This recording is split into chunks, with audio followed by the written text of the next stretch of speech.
নমস্কাৰ ছাত্ৰ ছাত্ৰীসকল মই ধৃতিস্মিতা মেম ষ্টুডেণ্ট গাইডলৈ প্ৰত্যেককে স্বাগতম জনাইছো আজি আমি আলোচনা কৰিম পোহৰ প্ৰতিফলন আৰু প্ৰতিসৰণ এই চেপ্টাৰটোৰ পৰা 2017 বৰ্ষৰ পৰা 2025 বৰ্ষলৈ কি প্ৰশ্ন আহিছে অৰ্থাৎ 1 মাৰ্কছৰ কোৱেশ্চন কিটা আজি চাম দেই 1 মাৰ্কছৰ কি কোৱেশ্চন আহিছে সেইখিনি আমি আজি আলোচনা কৰিম গতিকে পলম নকৰি ভিডিঅটো আমি আৰম্ভ কৰো প্ৰথম প্ৰশ্নটো কি সুধিছে ইয়াতে চোৱা প্ৰথম প্ৰশ্নটো তোমালোকক সুধিছে যে লক্ষ্য বস্তুৰ সমান আকাৰৰ সৎ প্ৰতিবিম্ব পাবলৈ হলে লক্ষ্য বস্তুটো উত্তল লেন্সৰ সন্মুখত কোন স্থানত ৰাখিব লাগিব 2019 বৰ্ষত সুধিছে প্ৰথমতে আমাক কি সুধিছে আমাক উত্তল লেন্সৰ কথা সুধিছে দেই আমি লক্ষ্য বস্তুটো এনেকুৱা কোনখিনি জেগাত ৰাখিব লাগিব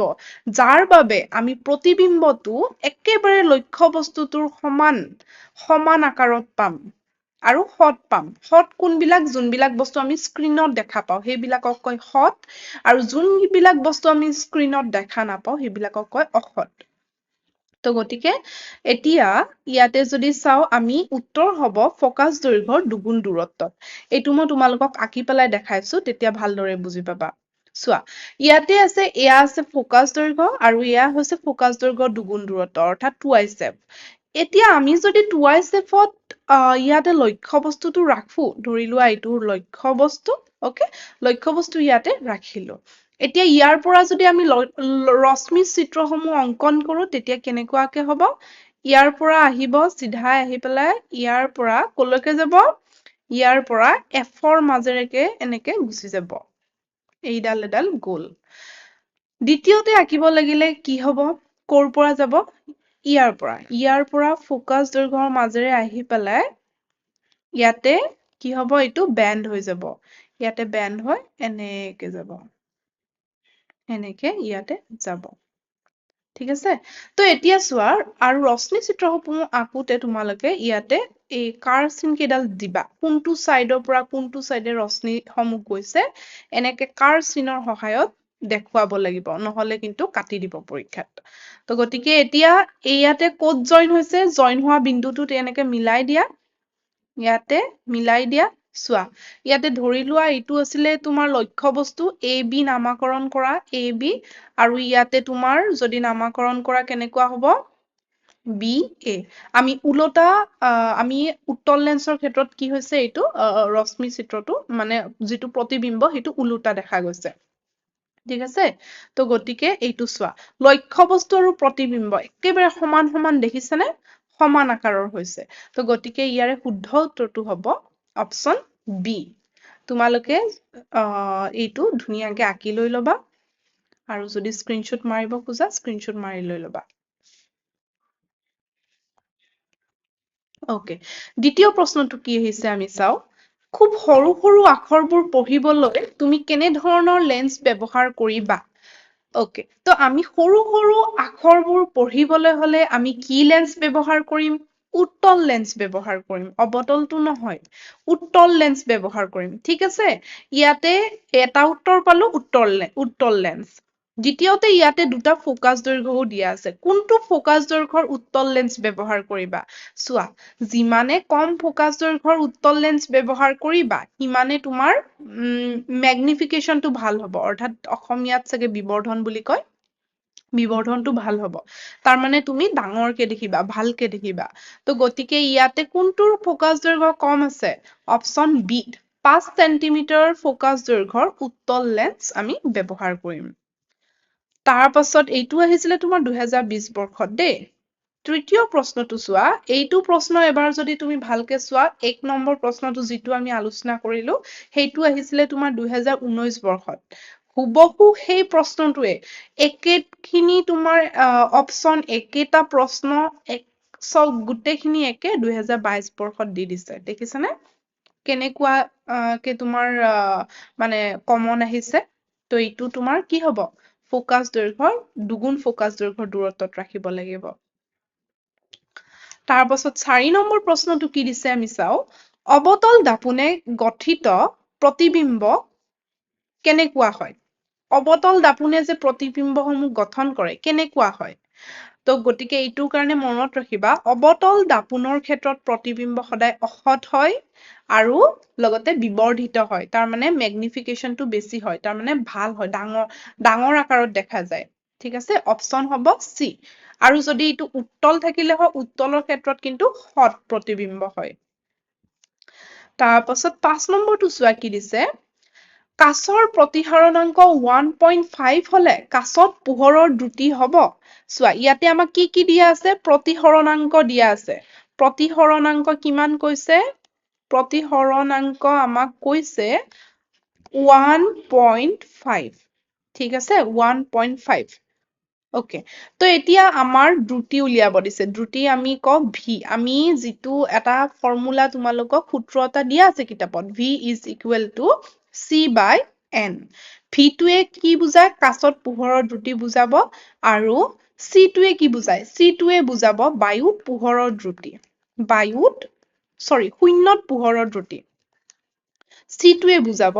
শূন্যত পোহৰৰ দ্ৰুতি আৰু শূন্যত পোহৰৰ দ্ৰুতি কিমান হয় কিতাপত তোমালোকক দিয়া আছে হয়নে এইটো কিমান আছিলে শূন্যত পোহৰৰ দ্ৰুতি 3 into 10 to the power 8 এইটো দিয়া আছে এইটো মনত ৰাখিব লাগিব শূন্যত পোহৰৰ দ্ৰুতি 3 into 10 to the power 8 meter per second okay meter per second এতিয়া চোৱা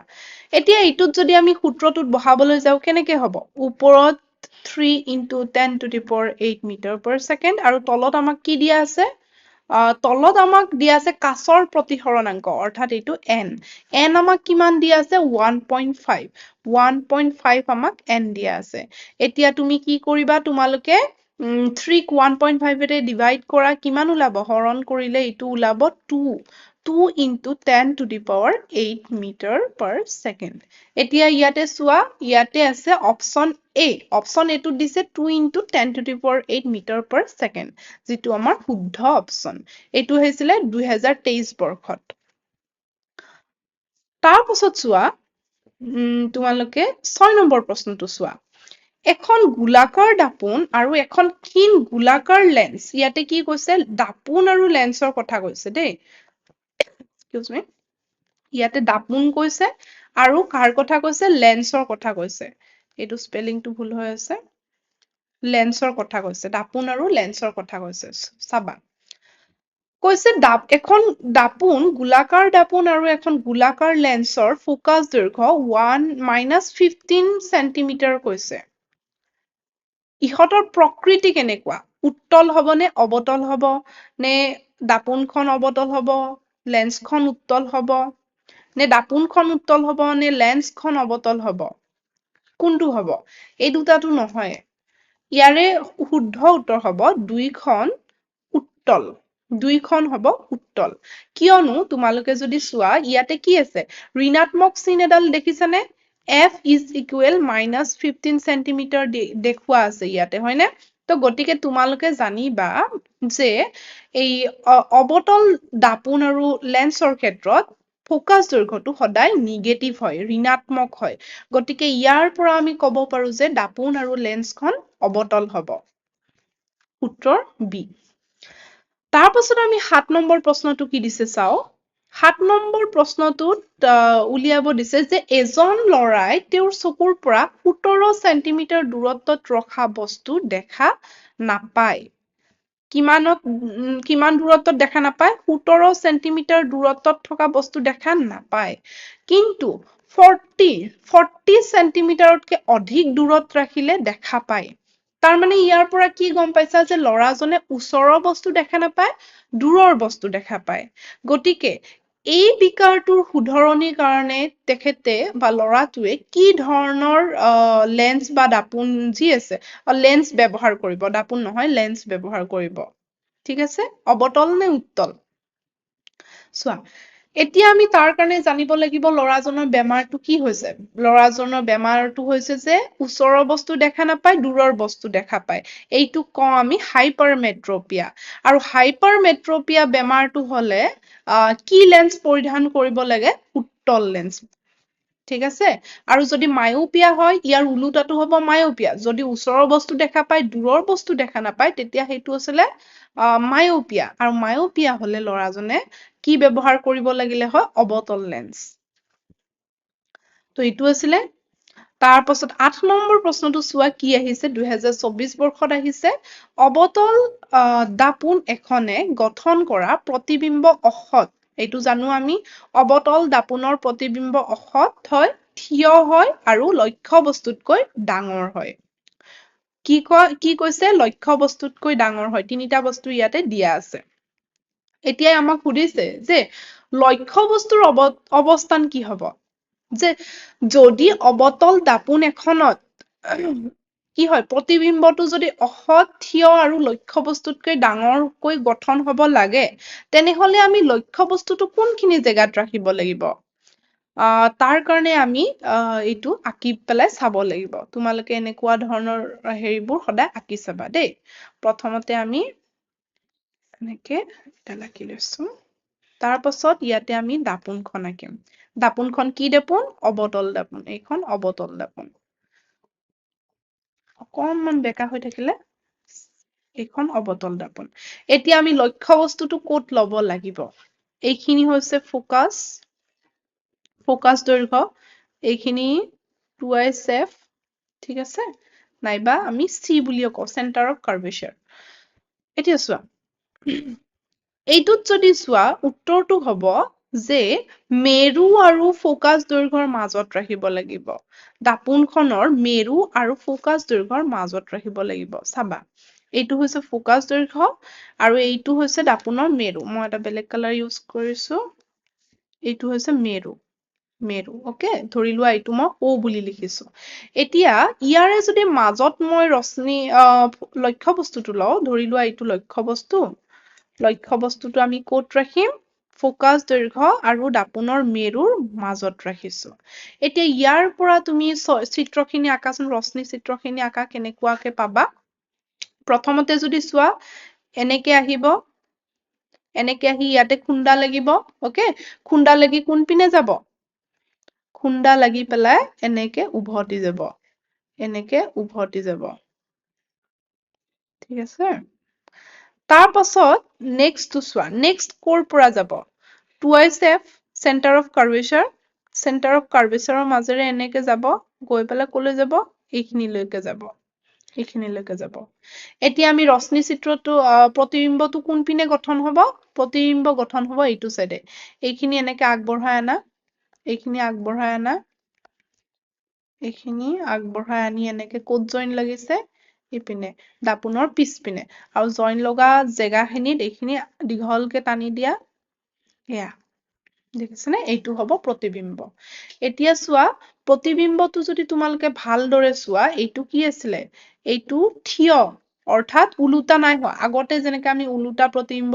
গঠন হৈছিলে এইটো থিয় মূৰটো যদি ওপৰত আছে প্ৰতিবিম্বটোৰো মূৰটো ওপৰত আছে হয়নে আৰু চোৱা লক্ষ্য বস্তুতকৈ কিমান ডাঙৰ হয়নে তো গতিকে আমি ক'ত ৰাখিব লাগিব উত্তৰ ডি তোমালোকে পৰীক্ষাত এই গোটেই কেইটা অপচনে আঁকি চাবা কোনটোত এনেকুৱা ধৰণৰ দেখা পাবা যিটোত দেখা পাবা সেইটোৱে হ'ব শুদ্ধ উত্তৰ আৰু এনেকুৱা ৰশ্মি চিত্ৰসমূহ আঁকিবলৈ বৰ সহজ কেৱল নিয়ম কেইটা মনত ৰাখিলে হ'ল কোন কেইটা কিহৰ মাজেৰে যায় কোন কেইটা ফোকাস দৈৰ্ঘ্যৰ মাজেৰে যায় হয়নে এনেকুৱা নিয়ম বিলাক মনত ৰাখিবা যিকোনো দিলেই তোমালোকে আঁকিব পাৰিবা তাৰ পাছত 9 নম্বৰ প্ৰশ্নটো চোৱা ইয়াতে কি দিছে চাৰিটা মাধ্যম P Q R S এছৰ ক্ষেত্ৰত প্ৰতিহৰণাংক ক্ৰমে 1.23 1.5 1.25 and 2 কোনটো মাধ্যমত পোহৰৰ দ্ৰুতি সৰ্বোচ্চ হ'ব এতিয়া চোৱা একেই প্ৰশ্ন দেখিছেনে দ্বিতীয়বাৰ সুধিছে একেই ফৰ্মুলা ইউজ কৰা উত্তৰটো পাই যাবা আমাক চাৰিটা মাধ্যম দিয়া আছে P Q R S okay চাৰিওটাৰ ক্ষেত্ৰত আমাৰ প্ৰতিহৰণাংক কিমান দিয়া আছে P ৰ ক্ষেত্ৰত দিয়া আছে 1.23 Q ৰ ক্ষেত্ৰত দিয়া আছে 1.5 R ৰ ক্ষেত্ৰত 1.25 আৰু S ৰ ক্ষেত্ৰত 2 অৰ্থাৎ প্ৰতিহৰণাংক মানে N ঠিক আছে আমি ফৰ্মুলাটো কি পাইছিলো দ্ৰুতি উলিয়াবলৈ হলে আমি v is equal c by n পাইছিলো হয়নে c by n পাইছিলো তো গতিকে প্ৰতিটোৰ ক্ষেত্ৰতে কৰি চোৱা কি ওলাব চোৱা p ৰ ক্ষেত্ৰত যদি আমি চাও এইপিনে আঁকিছো মই p ৰ ক্ষেত্ৰত যদি চাও আমি p ৰ ক্ষেত্ৰত আমি c ৰ মান কিমান আছিলে 3 into 10 to the power 8 অৰ্থাৎ শূন্য পোহৰৰ দ্ৰুতি 3 into 10 to the power 8 আছিলে হয়নে এইটো c ৰ মান তো গতিকে p ৰ ক্ষেত্ৰত n ৰ মান আমাক দিয়া আছে 1.2523 তাৰ পাছত এইপিনে আকা এইপিনে লিখা q ৰ ক্ষেত্ৰত এইখিনি মই মুছি দিছো হা q ৰ ক্ষেত্ৰত এইপিনে লিখা q ৰ ক্ষেত্ৰত যদি চাও আমি ওপৰত 3 into 10 to the power 8 আৰু n ৰ মান দিয়া আছে 1.5 তেনেকে তোমালোকে r ৰ ক্ষেত্ৰত চোৱা r ৰ ক্ষেত্ৰত যদি চোৱা ওপৰত 3 into 10 to the 10 to the power 8 by 1.25 আৰু ইপিনে তোমালোকে s ৰ ক্ষেত্ৰত চোৱা s ৰ ক্ষেত্ৰতো একে 3 into 10 to the power 8 s ৰ ক্ষেত্ৰত n দিয়া আছে 2 গতিকে কিমান হয় এইখিনি মাল্টিপ্লাই কৰা ধুনীয়াকে ওলাই যাব তো গতিকে p ৰ ক্ষেত্ৰত যদি চোৱা ইয়াতে কি ওলাব 3 1.23 ৰে ডিভাইড কৰিলে ওলাব 2 into 2.44 into 10 to the power 8 q ৰ ক্ষেত্ৰত ওলাব 2 into 10 to the power 8 okay r ৰ ক্ষেত্ৰত ওলাব 2.4 into 10 to the power 8 আৰু এইটো আছিলে s ৰ ক্ষেত্ৰত ওলাব 3 2 ৰে ডিভাইড কৰা 2 into sorry এইটো 1.5 into 10 to the power 8 গতিকে কোনটোত বেছি দেখিছা বেছি দেখিছা তোমালোকে পিত তোমালোকে বেছি দেখিছা হয়নে তো উত্তৰ আমাক কি হ'ব আমাৰ সুধিছে পোহৰৰ দ্ৰুতি ক'ত বেছি হ'ব পিত বেছি হ'ব আমি এইটো নকৰাকেও কৰিব পাৰি কেনেকে যোনটো তোমাৰ প্ৰতিসৰণাংক বেছি দিয়া আছে ইয়াৰে যদি চোৱা সবত চাই বেছি প্ৰতিসৰণাংক বেছি নহয় কম কোনটোত কম আছে প্ৰতিসৰণাংক যোনটোত কম তাৰে পোহৰৰ দ্ৰুতিটো বেছি হ'ব হয়নে পিত কম আছে গতিকে পিটোত বেছি হ'ব এইটো উত্তৰ কেইটা তোমালোকে স্ক্ৰিনশ্বট মাৰি ল'ব পাৰা তাৰ পাছত চোৱা 10 নম্বৰটো কি দিছে অবতল লেন্স এখনৰ ফোকাস দৈৰ্ঘ্য 20 সেন্টিমিটাৰ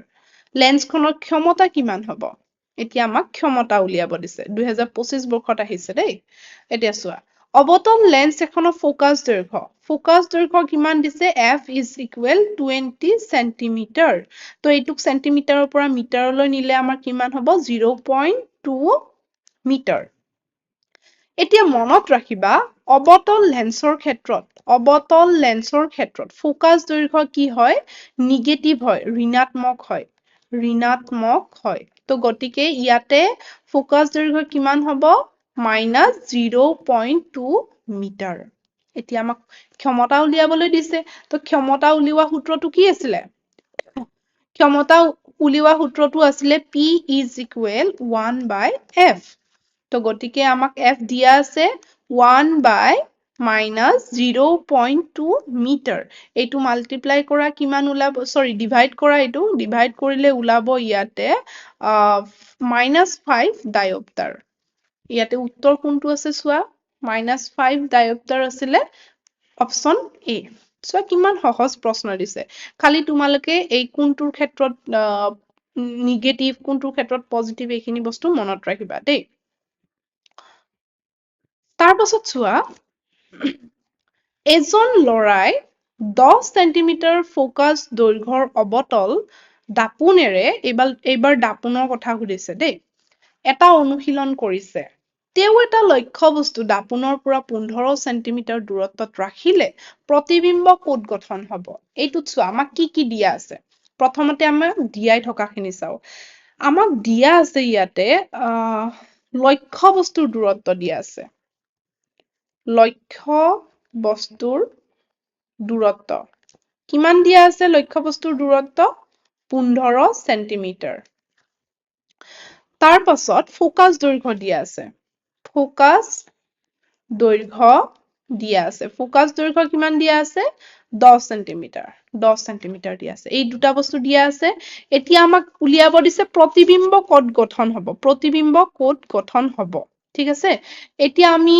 এইটো ক্ষেত্ৰতো মনত ৰাখিবা যে অবতল দাপোনৰ ক্ষেত্ৰত অবতল দাপোন আগতে লেন্স আছিলে লেন্সৰ ক্ষেত্ৰত নিগেটিভ হয় কিন্তু দাপোনৰ ক্ষেত্ৰত পজিটিভ হয় কি ফোকাস দৈৰ্ঘ্যটো অবতল দাপোনৰ ক্ষেত্ৰত পজিটিভ হয় অৰ্থাৎ ধনাত্মক হয় তো গতিকে এইটো পজিটিভে থাকিব এতিয়া আমি সূত্ৰ মতে কি পাইছিলো 1/f is equal 1/v plus 1/u হয়নে আমাক উলিয়াব কি দিছে আমাক উলিয়াব দিছে প্ৰতিবিম্বৰ দূৰত্ব প্ৰতিবিম্ব কত গঠন হ'ব তো প্ৰতিবিম্ব মানে ভি হয়নে ভিটো আমি সাইড উলিয়াই লৈ আনিলো সাইডলৈ বাকি আমাক তোমাৰ ইউ দিয়া আছে লক্ষ্য বস্তুৰ দূৰত্ব মানে ইউ গতিকে ইউ আমাক দিয়া আছে কিমান 15 সেন্টিমিটাৰ আৰু ফোকাস দৈৰ্ঘ্য দিয়া আছে আমাক 10 সেন্টিমিটাৰ ঠিক আছে তো গতিকে এইটো আমি 1/f ইপিনে আহিব 1/f মানে 1/10 প্লাস ইপিনে 1/15 তো গতিকে এইটো উলিওৱা ইয়াৰ যদি আমি লও ইয়াৰ পৰা 30 আহিব ওপৰত 10 দি 3 টাইমছ ইপিনে 2 টাইমছ 5/30 5 এৰে 1 36 গতিকে আমি কি পালো 1/v is equal to 1/6 আৰু এইটো উলুটাই দিয়া v is equal to 6 অৰ্থাৎ আমি প্ৰতিবিম্বৰ দূৰত্ব আমি প্ৰতিবিম্ব কোট গঠন হ'ব দাপোনৰ সন্মুখত 6 সেন্টিমিটাৰ দূৰত্বত ঠিক আছে দাপোনৰ সন্মুখত 6 সেন্টিমিটাৰ দূৰত্বত প্ৰতিবিম্ব গঠন হ'ব এইটো চাই লোৱা তাৰ পাছত খালি ঠাই পূৰণ কৰা আছে খালি ঠাই পূৰণ কৰাত সুধিছে যে গাড়ীৰ পিছফাললৈ চোৱা দাপোনলৈ মানে কি দাপোন ব্যৱহাৰ কৰা হয় গাড়ীৰ পিছফাললৈ চাবলৈ হলে ইয়াতে উত্তল দাপোন ব্যৱহাৰ কৰা হয় উত্তল তাৰ পাছত আছে কম অক্সিজেনৰ উপস্থিতিত পদাৰ্থ দহন কৰিলে ডেছ গেছ উৎপন্ন হয় এইটো কাৰ্বন মনক্সাইড যেতিয়া যিকোনো বস্তু কম অক্সিজেনৰ পৰিমাণত দহন কৰিবা তেতিয়া এটা বিষাক্ত গেছ উৎপন্ন হয় সেইটো হৈছে কাৰ্বন মনক্সাইড তাৰ পাছত 13 নম্বৰ প্ৰশ্নটো চোৱা যদি মাধ্যম এটাত পোহৰৰ দ্ৰুতি ইয়াতে পোহৰৰ দ্ৰুতি দিয়া আছে কিমান 2 × 10⁸ মিটাৰ হয় তেনেহলে মাধ্যমটোৰ প্ৰতিহৰণাংক কিমান একেবাৰে সহজ আমি হেৰিটো পাইছিলো কি v is equal to c/n পাইছিলো হয়নে তো গতিকে ইয়াতে আমাক দিয়া আছে এবাৰ দ্ৰুতি দিয়া আছে ইয়াতে আমাক দ্ৰুতি দিয়া আছে তো গতিকে v2 দিয়া আছে v দিয়া আছে 2 × 10⁸ হয়নে তো গতিকে এটোত কি হ'ব আমাক উলিয়াব লাগিব n c ৰ মান আমি জানো কিমান হ'ব c ৰ মান আমি জানো কিমান আছিলে 3 × 10⁸ হয়নে তো গতিকে আমি এতিয়া কি উলিয়াব লাগিব n উলিয়াব লাগিব তো যদি আমি n টো ইপিনে নিউ n টো ইপিনে নিলে কি হ'ব n is equal to c/v হ'ব c/v হ'ব তো গতিকে ইয়াতে আমাক c কিমান দিয়া আছে c আমাক দিয়া আছে 3 × 10⁸ আৰু ইয়াতে v আমাক দিয়া আছে 2 × 10⁸ এইটো কাটা গল বাকি তোমাৰ উলিওৱা 3 2 ৰে কিমান টাইমছ যাব 1.5 তো গতিকে আমাৰ উলাই গল এইটো n is equal to 1.5 তোমালোকে এইটো ধুনিয়াকে লিখি দিবা এইটো আছিলে আকৌ নেক্সট প্ৰশ্নটো কি সুধিছে চোৱা এইটো একেবাৰে শেষৰ প্ৰশ্ন 2017 বৰ্ষত আহিছে লেন্স এখনৰ 1 ডায়োপ্টাৰ ক্ষমতাৰ সংজ্ঞা দিয়া 1 ডায়োপ্টাৰ ক্ষমতা কাক ক'ব যাৰ ফোকাস দৈৰ্ঘ্য 1 হ'ব যি লেন্সৰ ফোকাস দৈৰ্ঘ্যৰ কি হ'ব 1 মিটাৰ হ'ব 1 মিটাৰ হ'ব তেতিয়া হেইটোক ক'ব 1 ডায়োপ্টাৰ ক্ষমতা ঠিক আছে এইটো তো এইকিটা আছিলে তোমাৰ 1 মাৰ্কছত আহিছিলে 2000 একেবাৰে 17 বৰ্ষৰ পৰা আচ্ছা তোমালোকক এটা বস্তু মই দেখাই দিছো এইটো যে দাপোনৰ সন্মুখত গঠন হ'ব কেনেকে গম পালা 6 টো দেখি পেলাই এইটো তো দাপোনৰ পিছপিনেও হ'ব পাৰিলে হয় দুইটাই 6 সেন্টিমিটাৰ আছে সৰি এইটো 30 আছে ইয়াতে চোৱা ইয়াতে তো দুইটাই 6 সেন্টিমিটাৰ আছে দুইটাই 6 সেন্টিমিটাৰ আছে কেনেকে গম পালা যে সন্মুখত হ'ব এইটো কেনেকে গম পালা কাৰণ আমি v ৰ মানটো কি পাইছিলো ধনাত্মক v ৰ মানটো পাইছো ধনাত্মক তো যেতিয়া ধনাত্মক মানে কি ধনাত্মক মানে হৈছে সন্মুখত সন্মুখত সন্মুখত আৰু যদি ঋণাত্মক ওলালে হয় তেতিয়া তোমালোকে লিখিব পাৰিলা হয় দাপোনৰ পিছপিনে বুলি তো গতিকে ধনাত্মক কাৰণে এইটো আমি দাপোনৰ সন্মুখত বুলি লিখিছিলো তো এইখিনি আছিলে 2017 বৰ্ষৰ পৰা 2025 বৰ্ষলৈ আহি যোৱা প্ৰশ্নসমূহ তাৰ পাছত ইয়াৰ পিছত আমি 2 মাৰ্কছৰ কুৱেশ্যন 3 মাৰ্কছৰ কুৱেশ্যন সমূহ আলোচনা কৰিম এই চেপ্টাৰটো ভালদৰে পঢ়িবা বহুত ইম্পৰ্টেন্ট ইয়াৰ পৰা বহুতখিনি প্ৰশ্ন আহিছে বহুতখিনি দীঘল মেক্সিমাম লং কুৱেশ্যন ইয়াৰ পৰা আহিছে 3 মাৰ্কছৰো আহিছে 5 মাৰ্কছৰো আগতে বহুত আহিছিলে তো সেইকাৰণে এই চেপ্টাৰটো বহুত ভালকে পঢ়িবা কাৰণ চবতচাই বেছি নম্বৰ আহা অধ্যায় হৈছে এইটো তো গতিকে এয়াই আছিলে আজিৰ ভিডিঅ'টো চোৱাৰ বাবে ধন্যবাদ